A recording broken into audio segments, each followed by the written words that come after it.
या देवी सर्वभूतेषु विद्यारूपेण संस्थिता नमस्तस्यै नमस्तस्यै नमस्तस्यै नमो नमः। नमस्कार विद्यार्थी मित्रों, संबंध અને વિધેયના આગળના વિડિયોની અંદર થોડા દાખલાઓ આપણે જોઈએ। સ્વાધ્યાય પેપર 3 ની અંદર પહેલા દાખલામાં આપણે જોઈએ કે વાસ્તવિક વિધેય f(x) બરાબર માઈનસ માનાંક x નો પ્રદેશ અને વિસ્તાર શોધો। માનાંક x નો પ્રદેશ અને વિસ્તાર આપણે આગળ જોયું વ્યાખ્યા સાથે કે પ્રદેશ ગણ આખો r ઉપર હોય તો r અને વિસ્તાર ધન સંખ્યા અને 0 હતી। અહીંયા વાસ્તવિક વિધેય છે એટલે r થી r ઉપરનું છે તો આપણને ખ્યાલ છે કે f(x) બરાબર માઈનસ માનાંક x એ r ની તમામ કિંમતો માટે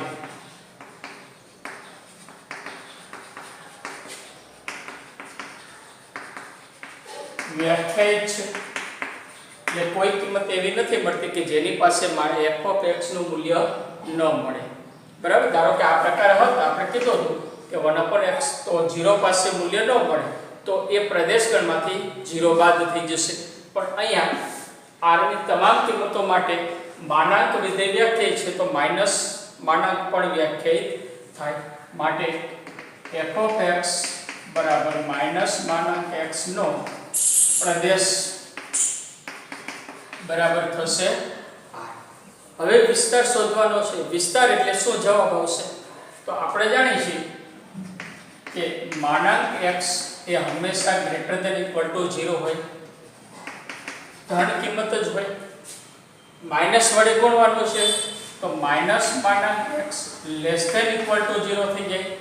શા માટે તો કે 3 અને 7 હોય તો આપણને ખબર છે કે 7 મોટી છે 3 નાની છે। હવે હું એને જો માઈનસ કરું તો 7 નાની થઈ ગઈ અને 3 માઈનસ 7 નાના થઈ ગયા, -3 મોટા થઈ ગયા, એટલે ઋણ નિશાની માટે ઊંધું થઈ જશે। તો અહીંયા એ જ રીતે આપણે જો માઈનસ નિશાની રાખશું તો -x less than equal to 0 થશે, એટલે કે f(x) નું મૂલ્ય એ 0 અથવા 0 થી નાનું હશે। તો એનો અર્થ એવો થયો કે માટે f(x) નો વિસ્તાર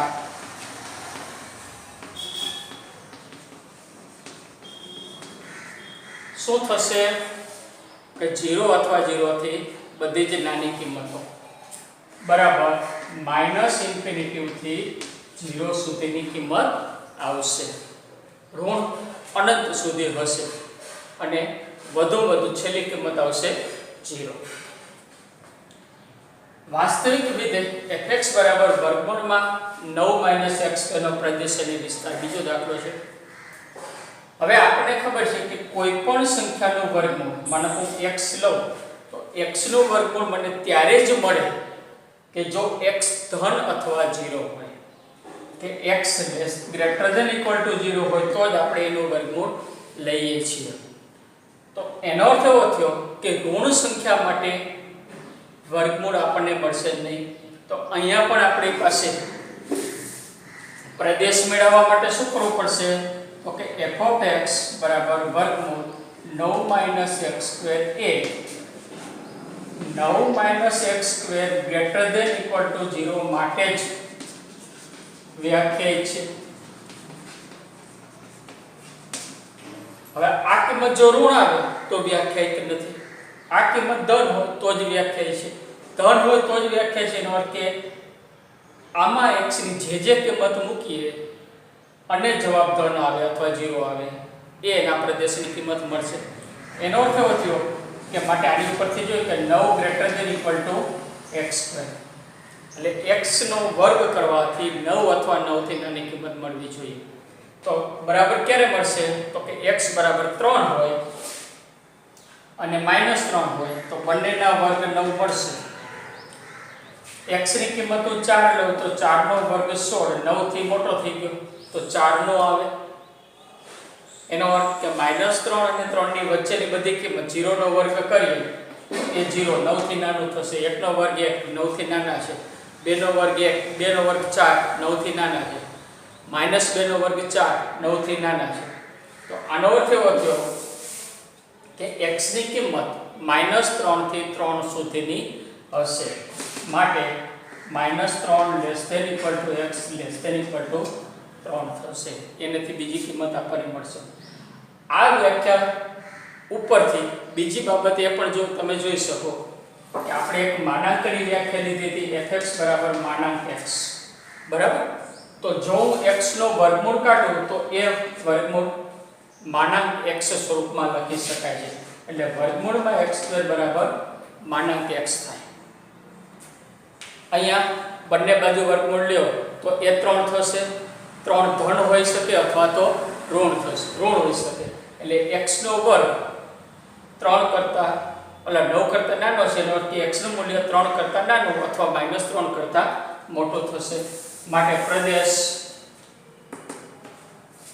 માટે f(x) વર્ગમૂળમાં 9 - x² નો પ્રદેશ ગણ બરાબર -3 થી 3 ની કિંમત બધી જ. હવે વિધેયના વિસ્તાર માટે આપણે જોઈએ તો કે પ્રદેશગણ શું આપ્યો છે તો કે અહીં 9 > x² છે. આપણે આની ઉપરથી જોયું બરાબર. આની ઉપરથી આપણે x² ને ડાબી બાજુ લાવીએ કારણ કે 9 - x² જોઈએ છે. તો આપણને મળે 9 - x² > 0. આનું જો હું વર્ગમૂળ લઉં તો 9 - x² > 0. એટલે કે માટે f(x) > 0. એટલે fx નું મૂલ્ય કેવું મળ્યું 0 અથવા તો 0 થી મોટું. માટે f(x) નો વિસ્તાર 9 - x² નો વિસ્તાર બરાબર 0 થી ઇન્ફિનિટી બરાબર 0 થી ઇન્ફિનિટી. અહીંથી પણ આપણે સીધું કહી શકીએ કે > 0 છે પ્રદેશગણ. તો એનો વર્ગમૂળ કરતો 0 થી ઇન્ફિનિટી એનો વિસ્તાર થશે. એક વધુ દાખલો આપણે જોઈએ કે વિધેય સેલ્સિયસ માં ઉષ્ણતામાન અને ફેરનહીટમાં ઉષ્ણતામાન વચ્ચે રૂપાંતર કરતું એક વિધેય છે જેનું સૂત્ર T(c) = 9c/5 + 32 દ્વારા વ્યાખ્યાયિત કરેલું છે. તો T-10 એટલે c નું મૂલ્ય -10 હોય ત્યારે T(c) નું મૂલ્ય શોધવાનું છે અને T(c) નું મૂલ્ય 212 હોય ત્યારે c નું મૂલ્ય આપણે શોધવાનું છે. હવે અહીંયા આપણને જે સૂત્ર આપ્યું છે વિધેયનું સૂત્ર જે T(c) = 9c/5 + 32 છે. પહેલી કિંમત આપણે -10 પાસે લેવાની છે. એટલે કે c = -10 લેતા આમાં c ની કિંમત -10 આપણે મૂકી દઈએ તો અહીંયા આપણને મળશે t -10 બરાબર c ની જગ્યાએ -10 મૂકવાના છે છેદમાં 5 + 32. અહીંયા 5 × 10 થશે 9 × 18 એટલે -18 + 32 થશે. મૂલ્ય થશે 14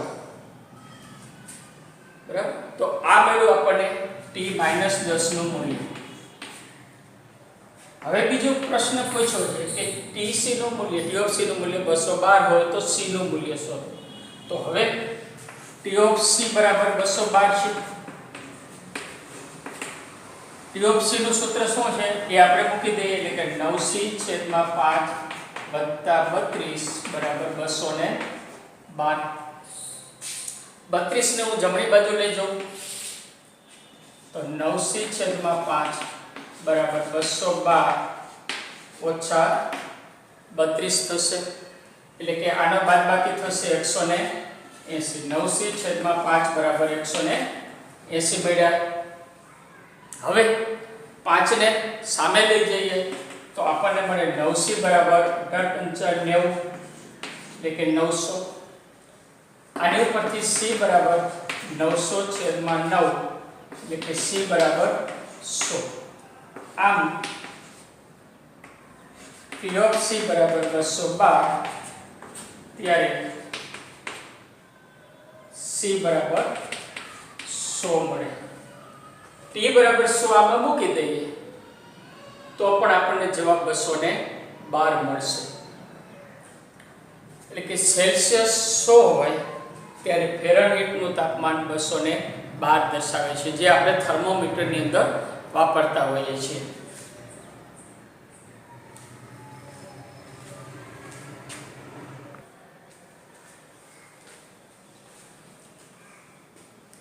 આપણે સરવાળા, બાદબાકી, ગુણાકાર આ ગણિતની બેઝિક પ્રક્રિયાઓ છે. તો એવી જ રીતે વિધેયનો સરવાળો, બે વિધેયો આપેલા હોય તો એનો સરવાળો, બાદબાકી, ગુણાકાર, ભાગાકાર થઈ શકે ખરો? તો એ બેઝિક પ્રક્રિયા ક્યારે થઈ શકે એના વિશે આપણે હવે જોઈએ. તો કે વાસ્તવિક વિધેયોની બેઝિક પ્રક્રિયા આપણે લીધી છે. વાસ્તવિક વિધેય ક્યારે કીધું હતું? તો કે એનો પ્રદેશ અને વિસ્તાર બંને r ના ઉપગણો હોય. જો x સબસેટ r માટે વાસ્તવિક વિધેય f x થી r છે અને g પણ x થી r છે. બંનેની અંદર પ્રદેશ ગણ x લીધો છે. તો દરેક x belongs to r માટે વિધેયોનો સરવાળો કેવી રીતે વ્યાખ્યાયિત થાય છે? તો કે f g x થી r, અહીંયા જે આપણે x બંનેમાં લીધો છે એ કોમન રહેશે, એટલે કે x થી r f g of x બરાબર fx gx. એટલે બે વિધેયનો સરવાળો કરીને વિધેયનું મૂલ્ય લ્યો કે વિધેયનું મૂલ્ય બંનેનો સરવાળાનો સંયુક્ત વિધેય ઉપર લેશો, બંને સરખું થશે. એ જ રીતે બાદબાકી માટે પણ આટલો ભાગ તો કોમન જ રહેશે કે f x થી r g x થી r હોય તો દરેક x belongs to r માટે બે વિધેયોની બાદબાકી f g એ પણ x થી r થશે અને f g of x બરાબર fx gx.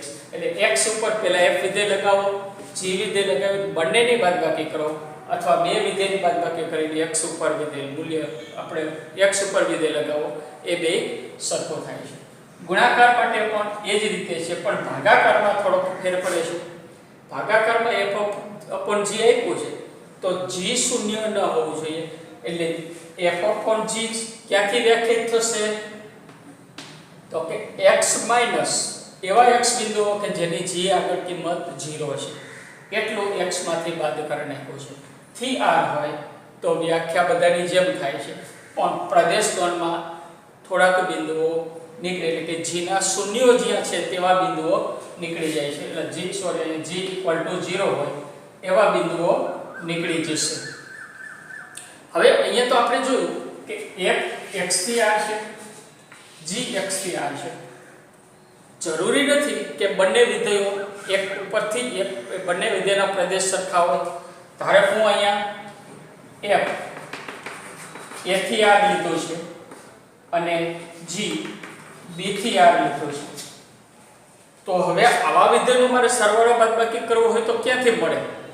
તો આ વિધેયના સરવાળા બાદબાકીનો પ્રદેશ ગણ શું થાય? પ્રદેશ ગણ આ બંનેના છેદગણ ઉપરથી વ્યાખ્યાયિત થાય. a છેદ b થી r ઉપર આ ચારે ચાર વિધેયો વ્યાખ્યાયિત થશે. આ વિધેય માટે આ ગુણ પાછો કોમન રહેશે, બંનેનો છેદ હોય તે 0. એટલે f g પણ a છેદ b થી r મળશે, f b પણ a છેદ b થી r મળશે અને f upon g પણ a છેદ b થી r મળશે.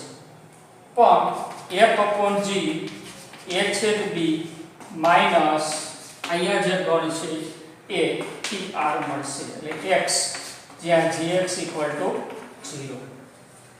બરાબર? આ બાબત ધ્યાનમાં રાખવાની છે. સમાન વિધેયો હોય પ્રદેશ ગણથી સપ્રદેશ એટલે કે વિસ્તાર સુધીને સરખા હોય તો કોઈ પ્રશ્ન નથી, પણ જુદા જુદા હોય પ્રદેશ ગણ બંનેના ત્યારે સરવાળો, બાદબાકી, ગુણાકાર, ભાગાકાર તેમના છેદગણથી વ્યાખ્યાયિત થાય છે. સામે સપ્રદેશ સરખો છે તો કોઈ પ્રશ્ન રહેતો નથી. હવે થોડાક આના આધારિત આપણે દાખલાઓ જોઈએ.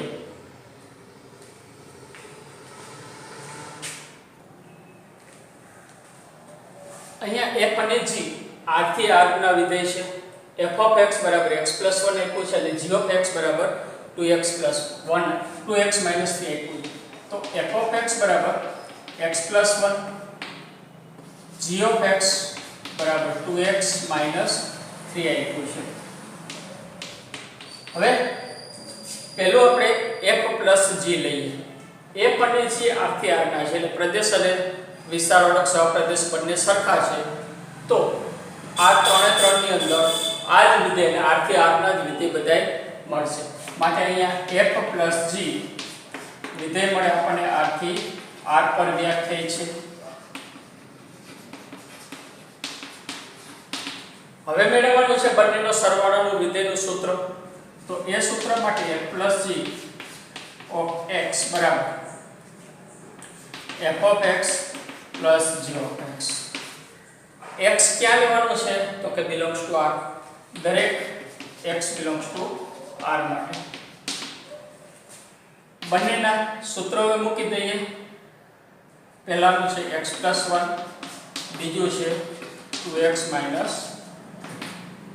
કૌંસ છૂટા કરી નાખીએ. સજાતીય પદોનો સરવાળો x અને 2x નો સરવાળો થશે 3x. 1 માંથી 3 બાદ કરો તો એ મળે -2. તો આ વિધેય આ મળ્યું છે એ આપણને બંનેનું સરવાળા વિધેય મળ્યું. એટલે f + g of x = 3x - 2 થશે. બીજો બાદબાકીનો લઈ f - g r થી r પર વ્યાખ્યાયિત છે. બરાબર. હવે f - g of x = f of x - g of x. દરેક x belongs to r માટે આના બરાબર fx નું મૂલ્ય x + 1 - 2x - 3 આ થશે x + 1 - 2x - પ્લસ x માંથી 2x બાદ કરીએ એટલે -x + 4. જે હવે આપણે f/g મેળવવાનું છે. તો અહીંયા f/g એ ક્યાંથી ક્યાં વિધેય થશે? આ ક્યાં થશે તો કે ના. શા માટે તો કે છેદ છે આવે ત્યારે છેદમાં 0 હોય તેને આપણે બાદ કરવું પડે. તો છેદમાં શું હશે તો એ પહેલા મેળવીએ. તો કે હવે જો g of x = 0 તો g of x ની કિંમત આપણે 2 સૂત્ર મૂકી દઈએ. 2x - 3 = થશે 0. એટલે કે x બરાબર 3 ને સામે લઈ જાઓ 2 ને છેદમાં લઈ જાઓ તો 3/4 થશે. એનો અર્થ કે f/g ના પ્રદેશમાંથી આ મૂલ્ય આ કિંમત આપણે કાઢી નાખવી પડે. એટલે કે x નું આ મૂલ્ય કાઢી નાખવું પડે. માટે f/g r - 3/2 થી r પર વ્યાખ્યાયિત છે. બાકીની ત્રણ બેઝિક પ્રક્રિયા r થી r ની વ્યાખ્યાયિત થશે. હવે આનું આપણે સૂત્ર મેળવવાનું છે. તો f/g of x અંશમાં અને છેદમાં x લાગશે. બંનેના સૂત્ર મૂકી દઈએ. 2x - અહીંયા આગળ સાદરૂપ આવતો નથી. છેદમાં જો x બરાબર 3/4 હોત તો છેદ 0 થઈ જાય છે. માટે અહીંયા આપણે કાઢી નાખ્યો છે.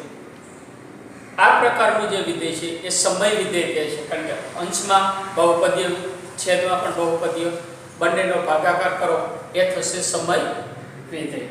એટલે અહીંયા માટે આપણને મળ્યું f/g of x બરાબર x + 1/2x - 3.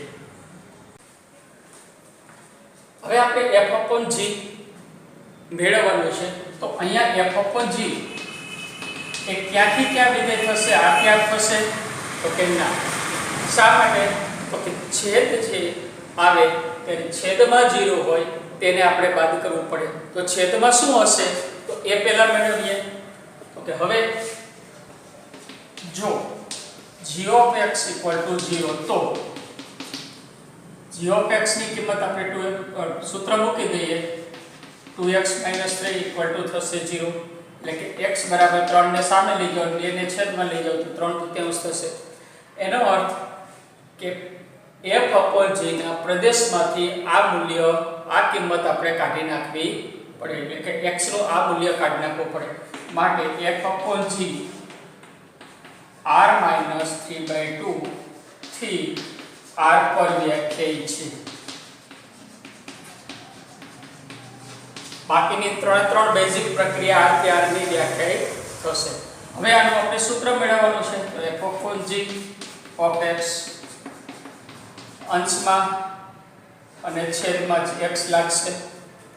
બંનેના સૂત્ર મૂકી દઈએ 2x minus.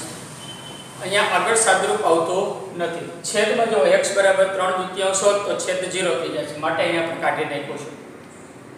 આ પ્રકારનું જે વિધેય છે એ સમય વિધેય કહે છે, કારણ કે અંશમાં બહુપદીય, છેદમાં પણ બહુપદીય, બંનેનો ભાગાકાર કરો એ થશે સમય વિધેય. એટલે અહીંયા માટે આપણને મળ્યું f upon g of x બરાબર x plus 1 upon 2x minus 3. દાખલા તરીકે આપણે લઈએ કે fx બરાબર x સ્ક્વેર હોય તો f of 1.1 minus f of 1 upon 1.1 minus 1 ની કિંમત શોધવાની છે. તો આની અંદર આપણે જોઈશું કે આ બે વિધેય સ્વરૂપે છે. વિધેયના જે તે જગ્યાએ મૂલ્ય મેળવવાના છે, એટલે આનું 1.1 પાસે, આનું 1 પાસે, પણ છેદમાં સીધી સાધી બાદબાકી છે. તો પહેલા આ બે મેળવી લઈએ. એ બે મેળવવા માટે અહીં આપણને આપેલું છે કે f of x બરાબર x સ્ક્વેર છે. પહેલા x બરાબર 1.1 મૂકીએ તો આપણને f of 1.1 બરાબર મળશે 1.1 નો સ્ક્વેર, 11 નો સ્ક્વેર 121 થશે અને 2 પોઈન્ટ કપાશે એટલે 1.21 થયું. તથા x બરાબર 1 લેતા f of 1 equal to 1 no square થશે. x બરાબર 1 મૂકીએ એટલે 1 નો સ્ક્વેર 1 જ થશે, માટે f of 1.1 minus f of 1 upon 1.1 minus 1 equal to f of 1.1 ની કિંમત આપણે મૂકી દઈએ તો 1.21. 1 ની પાસેની કિંમત મૂકીએ તો 1 છેદમાં આ બંનેની બાદબાકી કરો, 1.1 માંથી 1 બાદ કરો એટલે આપણને મળે 0.1. આના બરાબર ઉપર બાદબાકી કરો તો 0.21 છેદમાં 0.1 એટલે આપણે લખી શકીએ 10. બંનેમાં પોઈન્ટ સરખા છે એટલે સીધા પોઈન્ટ આપણે દૂર કરીએ તો 21 ના છેદમાં 10 એટલે કે 2.1 એ આપણો જવાબ થશે. હવે એક બીજું પાછું આપણે ઉદાહરણ જોઈએ.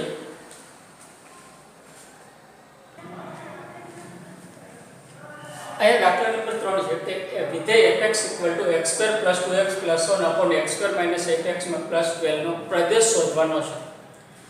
આપેલું વિધેય સમય સ્વરૂપનું છે એટલે અંશ અને છેદમાં બહુપદી છે. તો એનો પ્રદેશ શોધવા માટે છેદ જ્યાં 0 હોય તેટલી કિંમતો વાસ્તવિક સંખ્યા r માંથી આપણે બાદ કરવાની થશે. તો આના બરાબર આપણે પહેલા 0 લઈ લઈએ તો x² જો x² -8x + 12 = 0 તો આપણને શું પડે? આના અવયવ કરો તો અવયવમાં 6 દુ 12 અને 6 ને 2 8 થશે, એટલે કે x² - 6x - 2x + 12 = 0 થાય. છેલ્લે પ્લસ છે એટલે બંને અવયવ નાના આવશે, મધ્યની નિશાની જે છે એ બંનેની આવશે. x કોમન લઈ લઈએ તો x - 6, આ બંનેમાંથી -2 કોમન લેતા x - 6 = 0, એટલે કે x - 6 x - 2 = 0. તો આની ઉપરથી આપણને x - 6 = 0 અથવા x - 2 = 0 મળે. એટલે કે માટે x = 6 અથવા x = 2. આ બે કિંમત માટે fx વ્યાખ્યાયિત નથી, માટે x = 2 અને 6 પાસે f of x વ્યાખ્યાયિત નથી. અથવા એમ લખી શકીએ કે 2 અને 6 સિવાયની બધી કિંમતો માટે વ્યાખ્યાયિત છે. માટે પ્રદેશ ગણ આપેલા વિધેયનો પ્રદેશ ગણ એટલે કે પ્રદેશ બરાબર થશે r - જેની પાસે વ્યાખ્યાયિત નથી બંને કિંમત ગણના સ્વરૂપમાં બાદ કરી નાખી, કારણ કે બે જ કિંમત આપણે બાદ કરવાની છે. તો r - 2 6 થશે. હવે એક સંબંધનો દાખલો છે પાછો કે f 1 1 2 3 0 -1 -1 -3 એ એક સંબંધ છે જેનો આપ્યો છે સૂત્ર fx બરાબર ax b છે. અહીં fx બરાબર ax b સંબંધ છે. આપણે a અને b શું છે કઈ કિંમતો છે એ શોધવાનું છે. તો સંબંધની અંદર આપણે જોયું કે આમાં 1 મૂકો તો 1 જવાબ મળશે, 2 મૂકશું તો 3 મળશે, 0 મૂકો તો -1 મળશે, -1 મૂકીએ તો -3 મળશે. a અને b બે અજ્ઞાત છે માટે આપણી પાસે ઓછામાં ઓછા બે સમીકરણ મળવા જોઈએ. એટલે આ ચારમાંથી કોઈ પણ બે કિંમત લઈને આપણે સમીકરણ a અને b ની કિંમતો મેળવી શકીએ સમીકરણ પરથી. સરળ કેવું પડશે તો કે જોઈ લ્યો કે કોઈનામાં કોઈ એક 0 છે ખરો, તો અહીંયા આપણી પાસે 0 છે x1, તો આને આપણે પહેલા મૂકીએ. અહીંયા સંબંધમાં 0 -1 belongs to f છે, તો x બરાબર 0 ત્યારે f of x બરાબર -1 છે બરાબર. આ કિંમત આમાં મૂકી દઈએ માટે -1 બરાબર 1 કૌંસમાં 0 પ્લસ b બરાબર. -1 બરાબર 1 કૌંસમાં 0 પ્લસ, એટલે કે આની બરાબર 0 મૂકી છે. એક પદ લખીએ આપણે તો f of 0 બરાબર a 0 પ્લસ b. f0 નું મૂલ્ય કેટલું છે તો કે -1, હવે અહીં માઈનસ કરી નાખું 0, તો આપણને મળશે -1 બરાબર 0 પ્લસ b, એટલે કે b બરાબર -1. હવે બાકીની ત્રણમાંથી કોઈ પણ એક કિંમત મૂકીએ તથા પહેલી કિંમત આપણે લઈએ 1 1 belongs to f છે બરાબર. તો એનો અર્થ એવો થયો કે f of 1 નું મૂલ્ય કેટલું થશે 1. અહીંયા 1 લેતા મૂલ્ય થશે 1. 2 3 હોય તો f of 2 નું મૂલ્ય 3 થાય. -1 -3 હોય તો f of -1 નું મૂલ્ય -3 થાય બરાબર. હવે f of 1 બરાબર 1 છે. f of 1 નું સૂત્ર પ્રમાણે આપણે આમાં કિંમત મૂકીએ તો 1 કૌંસમાં 1 પ્લસ b બરાબર 1 થશે. જો આમાં x બરાબર 1 મૂકી દો, a b ની કિંમત આપણને મળી -1 બરાબર 1, એટલે કે a બરાબર 2. આમ a બરાબર 2, b બરાબર -1.